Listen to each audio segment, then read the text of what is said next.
welcome back. In today's video, I'm going to talk about why your American accent sucks and what you can do to fix it. As non-native speakers, we all have felt that there's a need for us to improve our American accent. We all have tried to improve it, but there are some common challenges we face in mastering the American accent. Without further delay, let's get into those. Number one, overemphasizing pronunciation.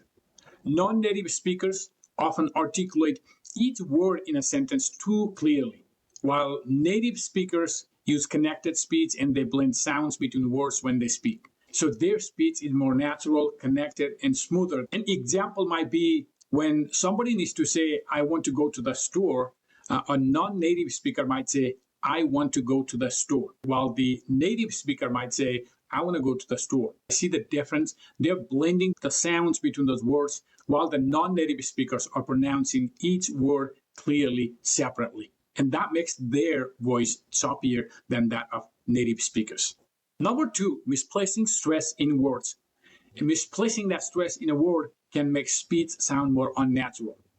Let's consider an example. A lot of words in English have multiple use. The same word can be used as a verb and sometimes as a noun. Depending on whether that word is used as a verb or as a noun, the stress falls on a different part of that word.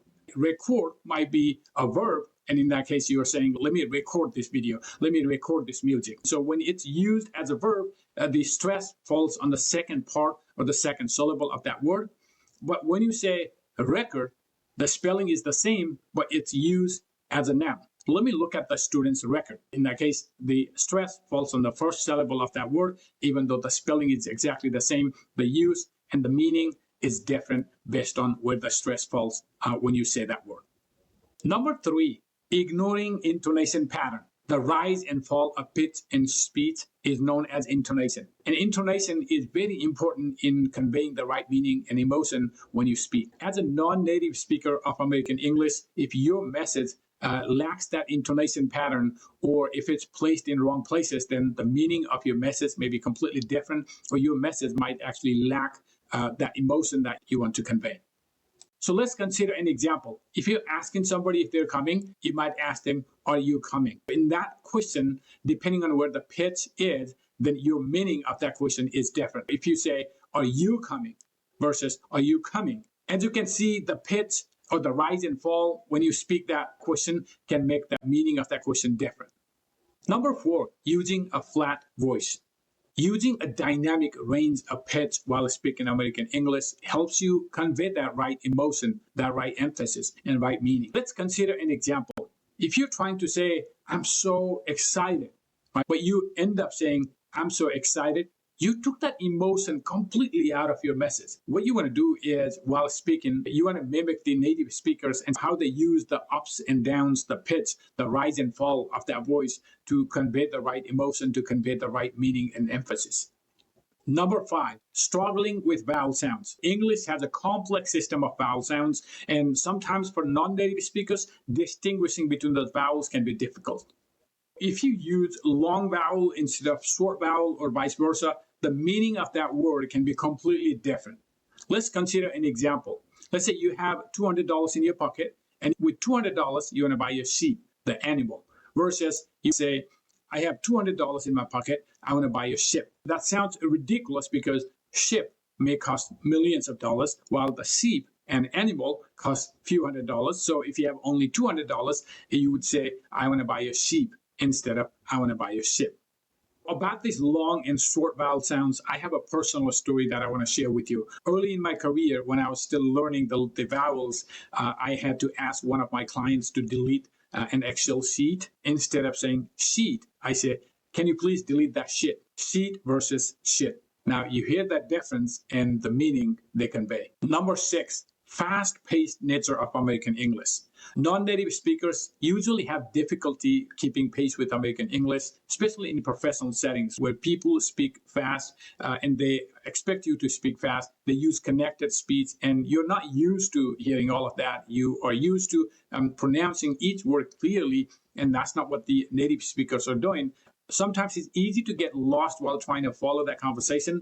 And sometimes it's also easy to get lost in trying to make your American accent sound like that of native speakers. So let's consider an example. If you're asking somebody how it is going, you might say, how is it going? You're pronouncing each word separately or more clearly, and then you're speaking slowly. Now, the native speakers, on the other hand, use blended sounds on the connected speech, and what they will say is like, how's it going? You hear that difference? That's where the speed comes in play. Once you start paying attention to how native speakers actually speak fast, but they still make sense, they use connected speech, but still make sense, that's where the practice comes in play. Listening attentively and also trying to mimic how they speak so that your sound also comes out like that of native speakers.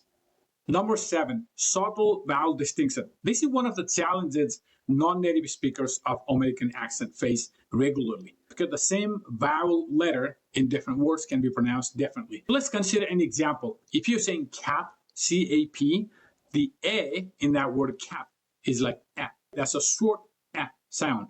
But then if you add an E at the end of that cap, now it becomes cave. You see that just by adding that E at the end of that earlier word, now the A makes a completely different sound. That's where we need to pay attention and see how native speakers are saying those words that are very close in spelling but are completely different. Again, where the vowels are making long or short sounds, that's where the subtle differences are, and then that's what we need to pay attention to if we want to improve our American accent. Number 8, essential consonant sounds. This is another challenge that the non-native speakers of American accent usually face. You need to pay closer attention to the specific pronunciation of those specific consonant sounds like K or P or T. Let's consider an example.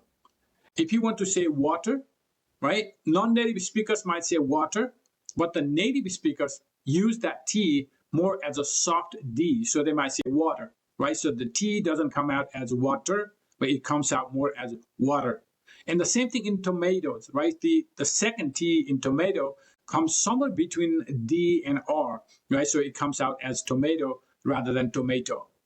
Number 9, understanding homophones. Homophones are the words that sound similar, but they have different spelling and different meaning. Let's consider an example. There, like not here, versus there, not ours. You might say, their children are playing over there. Both theirs sound same, but they have different spelling and different meaning. When you listen to native American English speakers, you want to pay attention to how they're using those words in which context. That's how you know which one of those homophones they are using when they speak. And you want to mimic how they're saying those words next time you speak those homophones. Now, the next few challenges that we non-native speakers of American accents face, reasons why our American accent sucks, don't really have anything to do with the language itself or American accent itself. Number 10, lack of practice.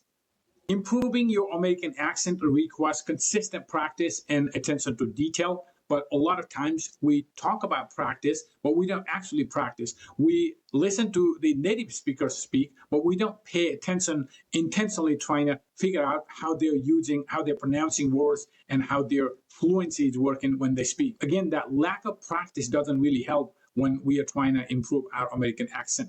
Now, when it comes to practice, remember, intentions don't produce results.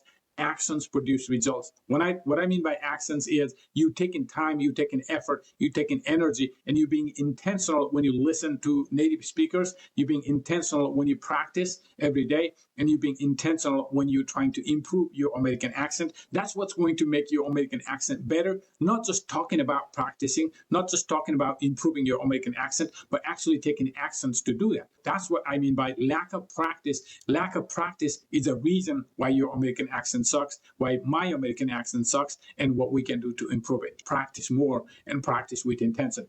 But the good news is it is in our control. We can change it so that our American accent doesn't suck as much. Number 11, limiting beliefs. This also is a reason why your American accent sucks, why my American accent sucks as well. When I say limiting beliefs, I can think of two types of limiting beliefs. One, that you are almost arrogant and you say, my English is already good, I don't need any practice, or I don't need to improve it. If you have that kind of belief, your American accent is not going to improve because you're not going to put necessary practice, necessary time and energy to make it better. On the other hand, you may have a negative belief where you say, my American accent sucks, regardless of how much energy I put in, how much time I put in, how much practice I put in. It's not going to be better anyway, so why even bother? So that's another type of limiting belief that keeps you from improving your American accent. If you have one of those beliefs, what you want to do is you want to change the frame of mind, right? So you want to say, I want to improve my American accent, and there's a way to improve it. It may not be perfect. I may not sound like the native speakers. Our goal is to sound more clear, sound more confident when we speak American accent. So that's the goal, and we can improve that with practice. We can improve that by removing our negative beliefs. Number 12, laziness. This also has everything to do with ourselves rather than with the language. A lot of times, as I mentioned earlier, we talk about practicing, we talk about improving our American accent, but do we actually take actions? Do we actually put time, energy, and effort to make it better? Right? Do we actually listen to the native speakers intentionally? Do we speak intentionally? So, and to improve our American accent, just talking about improving your American accent doesn't actually improve your American accent. Taking action improves your American accent. There is another aspect of laziness that comes in play and keeps us from improving our American accent when we actually speak the language. Let me give you an example. If you're trying to say sheet, like an Excel sheet, that sheet takes more energy, more time to pronounce. So what we do is while speaking, we just be lazy and we just say seat, Excel seat. And that comes out like sit down. The verb, that's not going to help you improve American accent. Those are all the challenges that I could think of that we not native speakers face. I'm sure there are many. Those are also the reasons why your American accent sucks, why my American accent sucks, and what we can do to improve them. Looking at each one of the challenges and overcoming them through targeted practice and attention to detail is going to definitely help us improve our American accent. Thank you so much for staying until the end. I would like to ask you for a favor. Please go down to the comment section and share what challenges you faced while trying to improve your American accent. Please be a subscriber to my small channel. That helps me promote this channel and bring more content like this. In these videos, I'm sharing my journey of improving American accent. I grew up in a small village in Nepal, not speaking English at all. There was nobody around who spoke English, and I had to practice a lot. I had to practice very regularly to improve my English. I realized I still have a long way to go, but I'm practicing every day. I'm listening with intention. I'm speaking with intention. And I hope my story gives you some hope. Let's share our ideas and let's help each other improve our American accent. Thank you so much for watching this video, and I hope to see you soon in my next video.